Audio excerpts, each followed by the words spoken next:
भक्तों बोलो राधे राधे। भक्तों आज हम 20वां अध्याय करेंगे।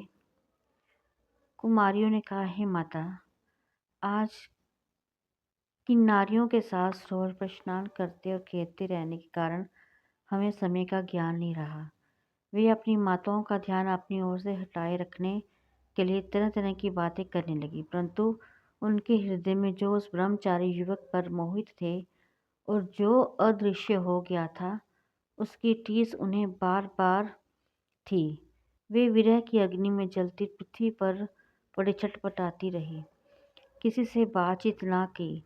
वे समस्त ओर से ध्यान को हटाकर एकाग्र मन में से ऋषि कुमार का ध्यान करने लगी। उनको रात काटना भारी हो गया। जैसे तैसे उस विरह की रात को काटकर जब प्रातः वे उठी तो जल्दी से घर के बाहर निकली और आपस में सलाह करके उसी सरोवर की ओर चली जहां उन्हें वह ब्रह्मचारी मिला था। वहां पहुंचकर उन्होंने उस सरोवर में स्नान किया और गौरी की प्रतिमा बनाकर उनका पूजन भी किया। उसी समय वह ऋषि कुमार सदा की भांति स्नान एवं पूजा अर्चना के लिए उसी सरोवर पर आया। उसे आता देखकर उनके हृदय कमल खिल गए और वे बिना कुछ सोचे विचारे दौड़कर उस ब्रह्मचारी के पास जा पहुंचे। इस आशय से कि वह कहीं भाग ना जाए, उन सुंदरियों ने उसे चारों तरफ से घेर लिया और बोली, हे प्रीतम, कल तुम हमें छोड़कर भाग गए थे, मगर आज हम तुमको नहीं जाने देंगे। स्वयं चारों ओर से उन सुंदरियों द्वारा घिरते देखकर वह ऋषि कुमार चिंता में पड़ गया। उसने उन्हें भली प्रकार समझाते हुए कहा, हे सुंदरियों, धर्म की मर्यादा को ध्यान में रखो। मैं अभी तक ब्रह्मचारी हूँ और वेद अध्ययन कर रहा हूँ। जब तक मैं गृहस्थ आश्रम में प्रवेश करने के योग्य नहीं हो जाता, तब तक मैं विवाह कैसे कर सकता हूँ। गुरुजनों का कथन है कि प्राणी को अपने वर्ण का और आश्रम की रक्षा करनी चाहिए। इसलिए तुम मुझे वरण करने की विचार त्याग कर इस घेरे को तोड़कर मुझे बंधन मुक्त करो। वे गंधर्व कन्याएं कामासक्त हो रही थी। उस ऋषि पुत्र की वह अमृतवाणी सुनके वे अधिक से अधिक अधीर हो उठी और बोली, हे काम रूपे विद्वान का कथन है कि धर्म से अर्थ, अर्थ से काम, काम में से धर्म का उदय होता है। तुम्हारे संचित धर्म के कारण ही अब काम तुम्हारे सन्मुख है, अतः उसका उपभोग करें। ये तो स्वर्ग भूमि है जहाँ दिव्य भोगों की कमी नहीं है। उचित है कि आप हमें निराश ना करें। हमारे कामिंगन से जलते हुए हृदय को शांति पहुँचाए। तब उस ऋषि ने गंभीर होकर कहा, हे देवियों, तुम्हारा कथन न्याय संगत है, परंतु आप मेरी कठिनाई को बिना देखे ही अपना निर्णय दे रही हैं। मुझे अपना ब्रह्मचर्य व्रत को समाप्त करने के लिए गुरु आज्ञा लेना चाहिए, अनिवार्य है। तब उन कन्याओं ने काम से विफल होकर कहा, तुम महान मूर्ख हो। शास्त्रों का कहना है कि बुद्धिमान वही होता है जो सहज प्राप्त होने वाली दिव्य औषधियों, ब्रह्म रसायनों, सिद्धियों, निधियों, रसों, कलाओं, सुंदर स्त्रियों, मित्रों और धर्म सिद्धों को नहीं त्यागता। यदि ये वस्तुएं अनायास ही तुम्हें प्राप्त होती हैं तो उसे किंचित भी आलस नहीं करना चाहिए। जिसे हम जैसी सुंदरें प्राप्त होती हैं वह बड़ा भाग्यशाली होता है। हमारी सुंदरता को देखो, हमारे कुल आदि को समझो। देव की गति है कि हम तुम जैसी तेजस्वियों पर ही आसक्त हुए। अब तुम्हारा कल्याण इसी में है कि हमारे साथ गंधर्व विवाह करके हमें स्वीकार करो, अन्यथा हम इसी वन में निराश होकर अपने प्राण त्याग देंगे। तब उस धर्मप्राण ऋषि कुमार ने कहा, हे सुंदरियों, धर्म अर्थ काम मोक्ष चारों वर्ग विधि पूर्वक सेवन करने से ही प्राणी को सबका सुफल प्राप्त होता है। अतः जब तक मेरा ब्रह्मचार्य व्रत पूर्ण नहीं हो जाता, मैं कदापि तुम्हारा वर्ण नहीं कर सकता, क्योंकि समय से पूर्व किया कर्म उसी प्रकार नष्ट होता है जैसे कि सागर में डाला गया एक लोटा जल। हे कन्याओं, इस समय मेरा मन धर्म से विरक्त है, अतः मैं तुम्हारी इच्छा की पूर्ति कदापि नहीं कर सकता। उसके इस उत्तर से को जान और अपनी काम वासनाओं से मदान्त हुई उन युवतियों ने अपने हाथ को छोड़ दिया और सबकी सब एक होकर उस ऋषि कुमार से चिपट गई। प्रमोदिनी ने उसके चरण पकड़े। सुशीला और सुसवरा ने उसकी दोनों भुजाओं को जकड़कर पकड़ लिया। सुतारा उसके वट में लिपट गई और चंद्रिका उसके मुख को चूमने लगी। इस प्रकार कामोशक्ति उस गंधर्व कन्याओं के उत्तेजित करने पर भी वह ऋषि कुमार अपने धर्म की रक्षा में सफल रहा। उसे प्रचंड क्रोध आया, तब श्राप देते हुए बोला, हे कामासिक्तो, तुमने पिशाचिनी की भांति मुझे घेरा है, अतः तुम अब पिशाचिनी का रूप ग्रहण करो। इस श्राप को सुनते ही वे उसमें सिटक कर दूर हटी और क्रोध से भरकर बोली, हे पापी, हम निरपराध कन्याओं को तूने ये श्राप क्यों दिया है? तू धर्मज्ञ नहीं है, जो प्रिय और अप्रिय कार्य का भी भेद नहीं समझता। सभी जानते हैं कि प्रेम पात्र भक्त एवं मित्रों के साथ द्रोह करने वालों को कोई सुख नहीं मिलता है। ऐसा तूने अपने साथ किया, उसका फल तुझे भी प्राप्त हो सके, इसलिए हम भी तुम्हें श्राप देती हैं कि तू भी पिशाच हो जा। इस प्रकार परस्परों श्रापों का आदान प्रदान से वे कन्याएं पिशाचनी और वह ऋषि कुमार पिशाच बन उसी सरोवर के तट पर निवास करने लगा। हे राजन, कर्म के फल के प्राणी अवश्य ही प्राप्त करता है। कर्म फल सदैव छाया की तरह प्राणी के साथ रहता है। देवता भी कर्म फल से मुक्ति नहीं होते।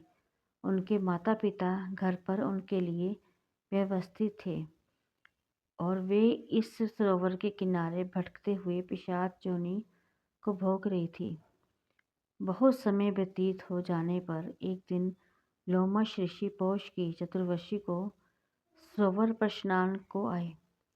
भोग से व्याकुल पिशाच एवं पिशाचिनी उनकी ओर भागे, परंतु लोमश ऋषि के तेज के कारण वे पास पहुंचने से पहले ही जलने लगे। इस कारण से वे दूर भाग गए। वह वहां अग्नि में का पिता वेद निधि लोमश ऋषि को सरोवर तट पर आया देख उनके पास आकर हाथ जोड़कर बोला, हे महामुने, महाभाग्य के उदय होने पर ही उत्तम पुरुष के दर्शन होते हैं। उत्तम मुनियों के दर्शन मात्र से ही प्राणियों के पाप नष्ट हो जाते हैं। हे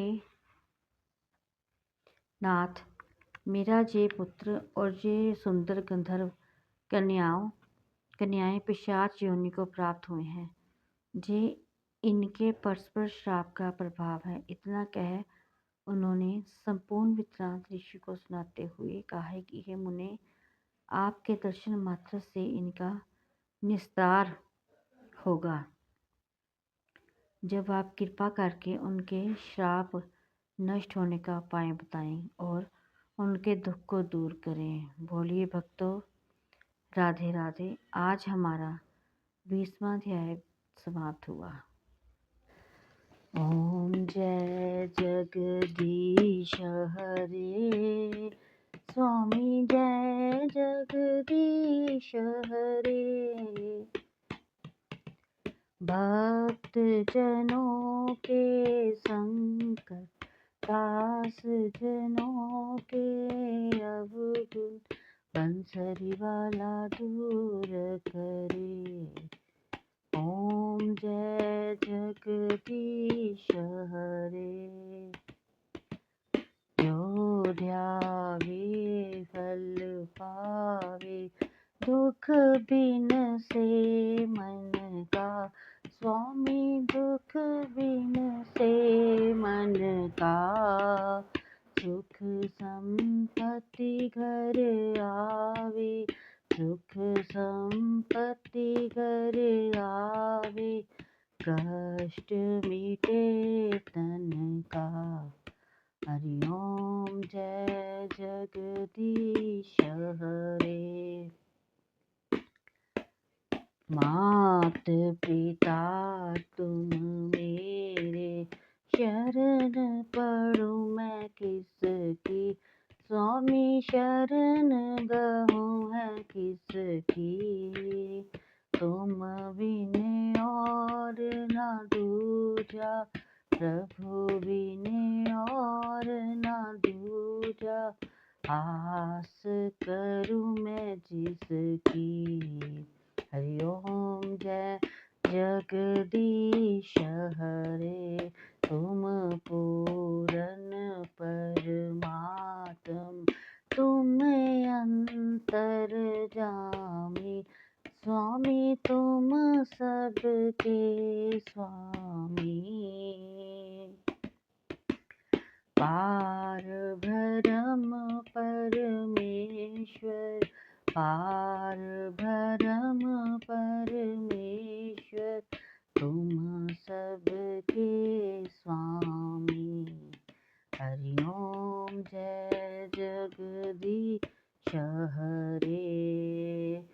तुम करुणा के सागर, तुम पालन करता। स्वामी तुम पालन करता। मैं मूरख खल खामी, मैं सेवक तुम स्वामी। कृपा करो भरता। हरि ओम जय जगदीश हरे। तुम हो एक अगोचर, सबके प्राणपति। स्वामी सबके प्राणपति।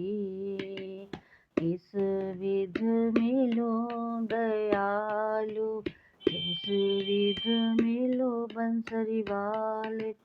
तुमको मैं कुमति। हरि ओम जय जगदीश हरे। दीन बंधु दुख हरता, ठाकुर तुम मेरे। स्वामी रक्षक तुम मेरे। अपने हाथ उठाओ, अपनी शरण लगाओ। द्वार पड़ा मैं तेरे। हरि ओम जय जगदीश हरे। विषय विकार मिटाओ, पाप हरो देवा। स्वामी कष्ट हरो देवा। शरदा भक्ति बढ़ाओ, शरदा प्रेम बढ़ाओ। संतन की सेवा। हरि ओम जय जगदीश हरे। ओम जय जगदीश हरे। स्वामी जय जगदीश हरे। भक्त जनों के संकट, दास जनों के संकट। क्षण में